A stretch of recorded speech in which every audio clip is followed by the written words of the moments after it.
Pessoal, bem-vindos a mais um curso de Julia Básico. Então, a gente vai falar hoje sobre estruturas. Então, a estrutura é um tipo no Julia, também criado em outras linguagens, onde você essencialmente agrega algumas informações, tá? Então, vamos pensar no exemplo de data. Então, você tem uma certa data, certo? Um dia, e aí você quer saber as informações ano, mês e dia dessa data. Por exemplo, 1986, abril 26, que foi a data da explosão da usina de Chernobyl. Então, para criar essa estrutura, eu vou escrevo struct e eu coloco o nome que eu quero dar para ela, tipo data. Então, dentro dessa estrutura data, eu quero ter um dia, um mês e um ano, ok? E é isso. Quando eu falo data, eu venho aqui e coloco essas três informações na ordem que elas foram definidas. Então aqui eu quero 7, eu quero abril, então vamos dizer que eu vou escrever como texto, abril, e aí eu coloco um ano, 1986, ok? Eu coloquei 7 de abril de 1986. Como é que o Julia sabe que esse dia é para ser um número, esse mês é para ser texto e o ano é para ser número? Ele não sabe. Eu não falei, eu não verifiquei, ele aceitou. É isso. Então lembra que o Julia não tem tipo obrigatório. Ele usa o despacho múltiplo para decidir o que fazer com isso. Então quando eu falei que eu tenho uma estrutura desse tipo, ele criou para mim toda a estrutura com qualquer tipo. Se eu quiser criar uma data com 7, 10 e 86, 10 não, 4, ele cria também. Tudo bem? Então isso é uma coisa do Julia. Ele entende. Tá? Outras linguagens também têm essa... simplesmente ignora. Tá, mas suponha que eu queira colocar data com tipo. Eu posso criar uma estrutura que vai colocar data com tipo. Então o dia vai ser int, o mês vai ser string e o ano vai ser int também. Ok? Então data com tipo 7/4/1986, ele vai e falha porque se eu acabei de definir, eu já esqueci, né? Eu queria colocar esse como obrigatório. Então data com tipo 7/4/1986, ele falha porque o 4 deveria ser string. Então ele falha, não consigo converter um objeto do tipo int64 para um objeto do tipo string, ok? Então aqui não está muito bem explicado o erro. Ele infelizmente não vai explicar muito bem se eu não definir algumas funções que ajudem. Mas se você olhar o stack trace dele, você vai ver que ele tentou chamar a função com int, int, int. Tá? Se a gente definir um help para isso, ajuda. Então, data com tipo 7 de abril de 1986, ele aceita. Ok? Então, a primeira coisa é essa. Para aqueles que vieram de Python, struct parece com classe, mas não é. Não existe classe em Julia. Então, a gente está trabalhando com estruturas. Eu não consigo definir uma função membro dessa classe. Só elementos. Eu consigo colocar uma função que faz parte da classe. Tá? Mas não é uma função que eu chame escrevendo datatipo.sort, por exemplo. Tá? Eu vou colocar uma função como um elemento dessa classe. Mas isso você conseguiria fazer em C, por exemplo, também, que não tem classe.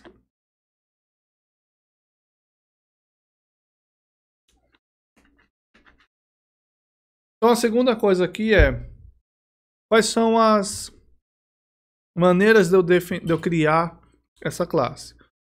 Então a gente viu aqui que eu simplesmente coloquei datatype e coloquei 1, 2, 3. Mas se eu quiser criar uma estrutura que aceita esse 7/10 de 1986 e transforma em abril, por exemplo. Então eu posso criar uma função com o mesmo nome da minha struct, data com tipo. Vou falar que eu tenho um dia que entra aqui. Eu vou falar que ele tem que ser inteiro. Eu vou dizer que eu tenho um mês que entra aqui Nesse caso eu vou dizer que é um inteiro. E eu vou falar que eu tenho um ano inteiro também. E eu vou criar com isso uma coisa onde eu vou traduzir esse mês em um ano. Então a pergunta é, qual que é a tradução desse mês? Para isso é só fazer um if gigantesco. Tá? Então aqui, se mês for igual a 1, você pode falar janeiro. Se não, se mês for igual a 2, fevereiro. E assim por diante, tá? Aqui a gente não viu esse tipo ainda, mas a gente pode usar um dicionário ou até uma tupla nomeada para definir isso tudo. Então eu vou definir uma constante meses e eu vou definir como sendo... Inclusive vai estar sempre na ordem, eu não preciso que seja uma tupla, eu vou simplesmente fazer um vetor.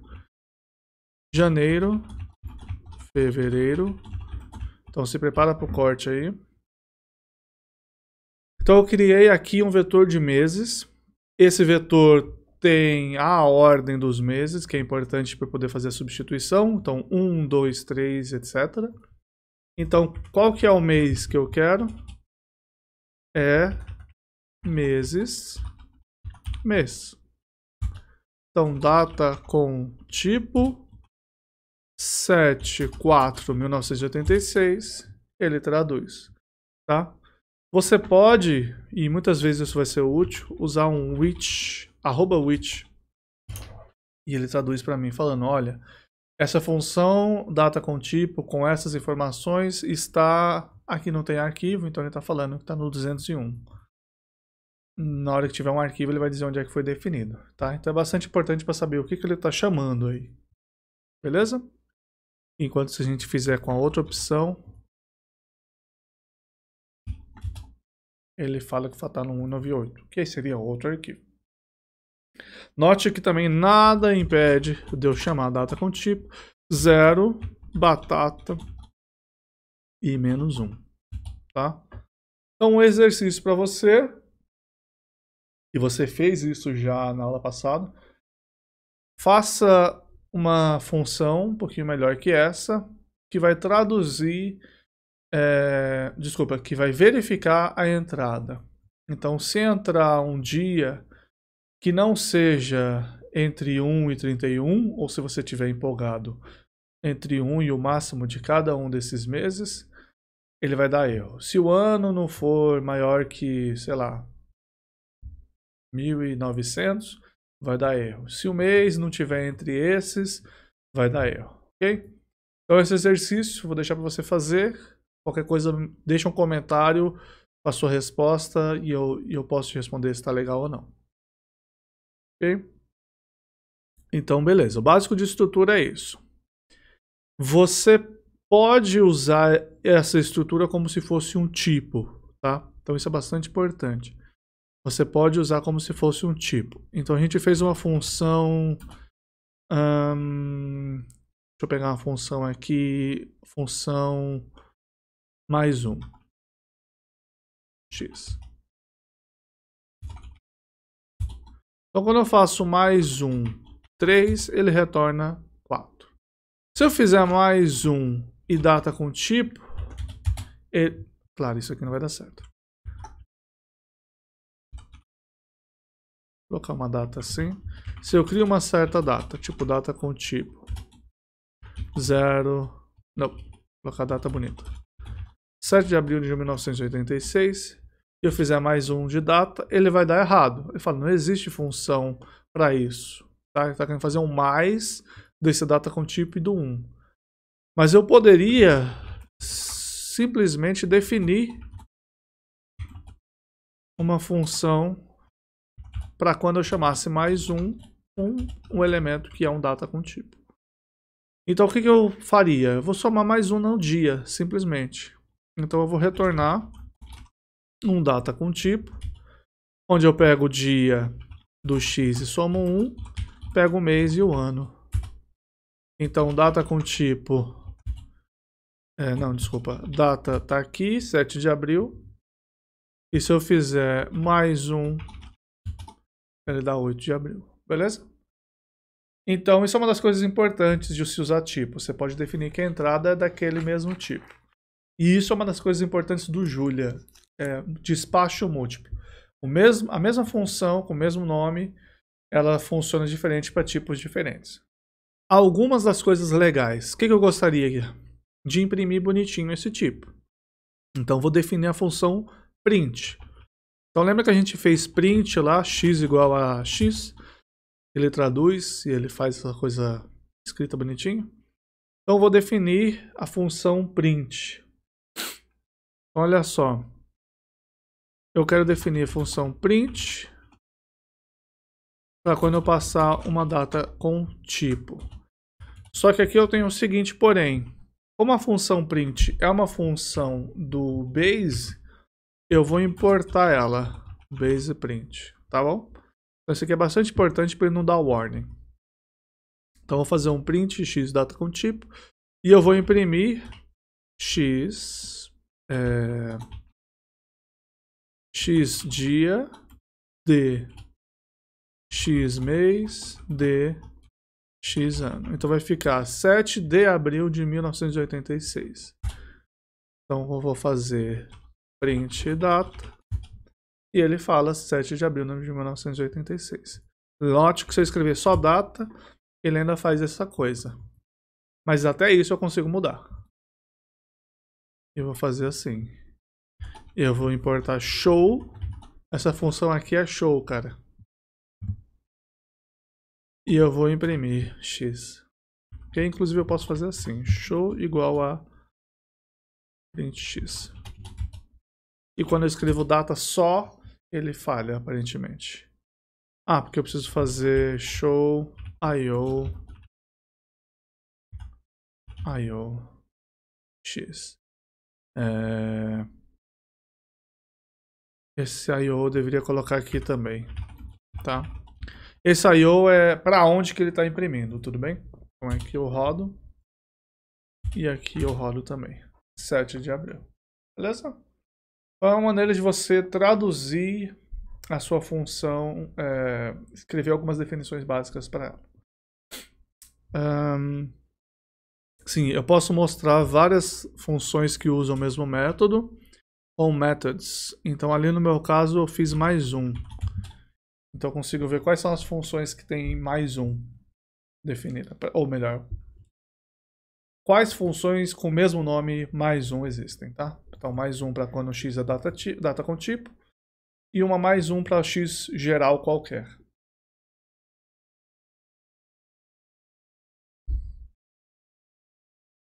Ok?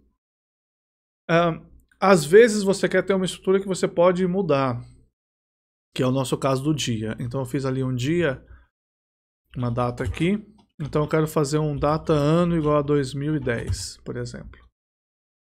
E ele vai dar um erro porque quando eu definir essa estrutura, o fato de eu ter usado o nome struct está me dizendo que essa estrutura é imutável, tá? Então vamos, desce. Se eu fizer a mesma coisa com um ponto, o 3, 4, isso aqui é uma tupla, tá? Eu consigo acessar o elemento 1, mas se eu quiser mudar ele, ele não aceita. Então isso daqui é uma imutável, tá? Quer dizer que você não pode mudar os elementos. Então uma maneira de você deixar ele mutável, ou que você possa mudar, é você escrever um mutable struct, tá? Então aqui eu vou colocar como data mutável, dia, mês, ano. Vou escrever data como data mutável. 1, 2, 3. Data.dia igual a 10. Beleza? Então ele mudou. Nada demais, é uma coisa que às vezes você quer de um jeito, às vezes de outro.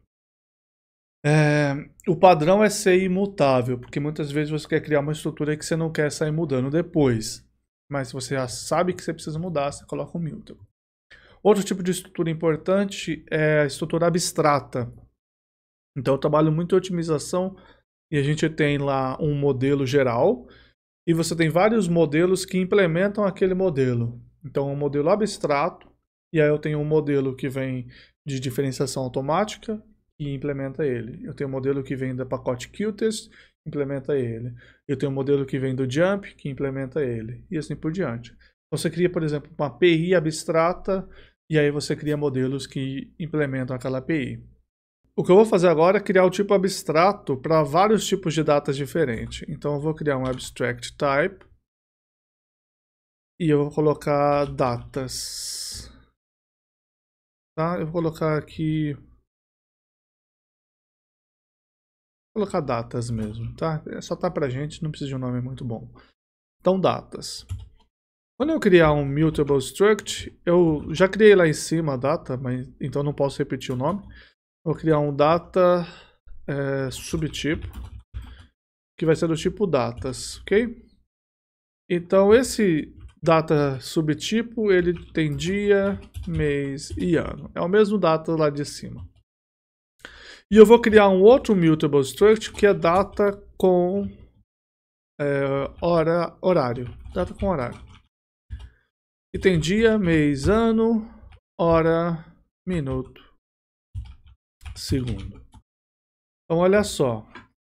Vou criar data 1, que é um data subtipo 22/4/2020. E eu vou criar um data 2, que é um data subtipo. Não, desculpa, um data com horário. Que é o mesmo dia. Só que eu vou colocar uma certa hora lá. Tipo, 1h da tarde, 1h40 e 20 segundos. Ok? Data 1.dia e data 2.dia são iguais. Os dois têm a função dia. Então até aí eu posso entender que os dois são parecidos. Mas a grande vantagem de trabalhar com esse data dessa maneira mais geral é que eu posso definir funções específicas. Então eu posso definir, por exemplo, uma função que seria quanto tempo no futuro? Quanto falta? Tá? E aí eu passo um dia e outro. Dia 1, que é agora. Não. Dia 1 e dia 2.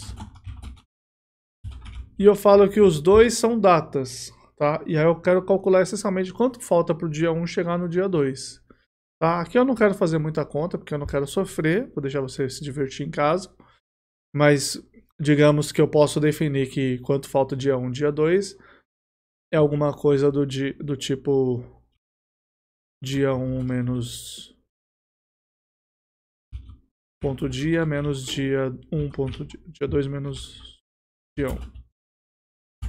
Então quanto falta para a data 2 e a data 1? Bom, então a distância de uma para outra é 0, tá? E eu posso definir mais especificamente, se eu quiser, fazendo alguma coisa aqui no lugar desse data com horário, por exemplo. E aí eu posso colocar ainda as horas. Bem? A graça é que na hora que eu quero fazer esse dia 2.dia e dia 1.dia, eu posso escrever uma função que funciona para os dois tipos específicos. Função dia, que recebe uma certa data, e vai retornar a data.dia. Então, qual que é o dia do dia 1? Da data 1, desculpa. E qual que é o dia da data 2? Ok? E aí a graça é que eu posso definir funções que eu saiba que funcionam para as duas. Então, por exemplo, se eu definir em formato ISO, uma função ISO para qualquer data, eu sei que tem que ser uma função com essa cara aqui. É o texto da data.ano, data.mês, data.dia.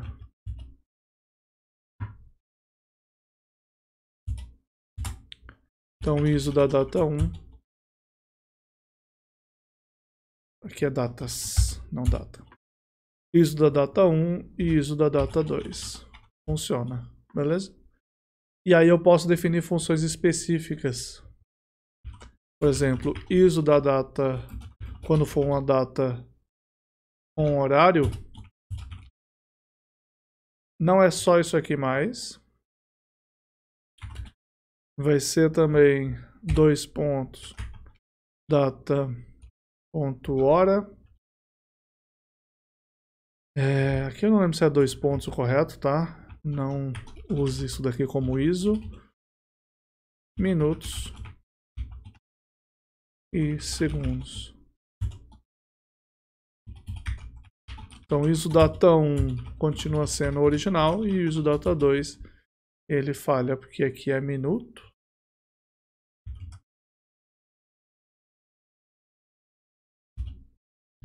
E segundo. Não. Hora, minuto, segundo. Isso, tá bom. Vai ser segundos, mas eu não posso redefinir lá em cima. Beleza? Então a ideia é essa. Eu consigo definir funções gerais para todos os tipos que satisfaçam aquele tipo esse aqui, que é para todos os subtipos. E eu consigo definir uma específica para o tipo específico. Beleza?